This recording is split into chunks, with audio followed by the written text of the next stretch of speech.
Of course, you know the big 1970s thrillers, but if you're looking for your next watch, here are 7 great ones that don't get talked about as much today, yet still deserve your attention. David, a humble mathematician from America, and his wife Amy moved to rural England. Amy spent her childhood here, and the local men openly show interest in her while expressing disdain for the intellectual David. Everyone has their limits, and David tries to ignore the provocative behavior of the local guys for a long time.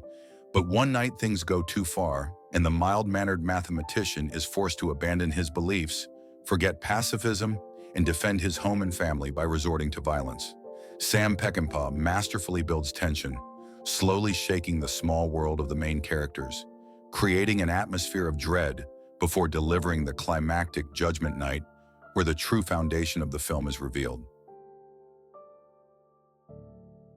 One of the toughest films of the early 70s, and rightfully a staple on many best movies lists.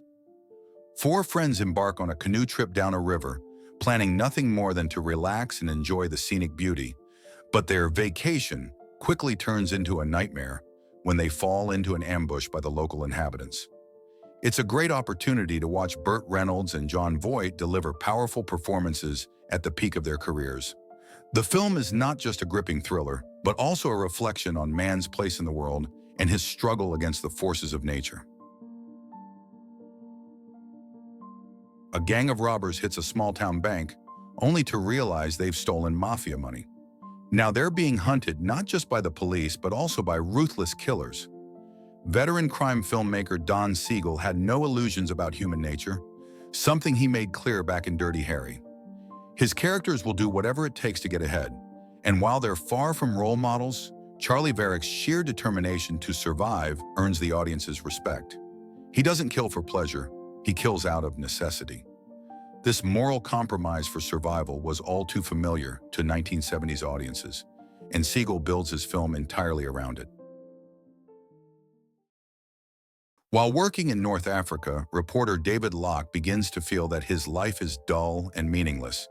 When his neighbor dies, he sees it as an opportunity to change his life for the better by assuming the dead man's identity.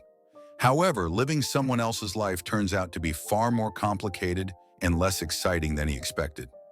This is a story about the inner struggles of an individual and how powerful they can be, even against the backdrop of global upheaval.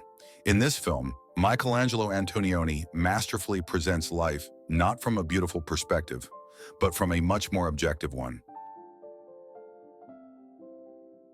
This is Alfred Hitchcock's final film. The plot unfolds along 2 parallel storylines. The first follows a fraudulent psychic named Blanche, who, together with a taxi driver named George, searches for the missing nephew of Miss Rainbird, a desperate woman who wants to believe that Blanche's supposed psychic abilities can help her. In the second storyline, a jeweler named Arthur Adamson and his girlfriend Fran kidnap people and demand ransom. Naturally, these 2 stories eventually intersect. One of the standout films of Joseph Losey, who made his European career after being blacklisted in Hollywood, this movie tells the story of The Wrong Man.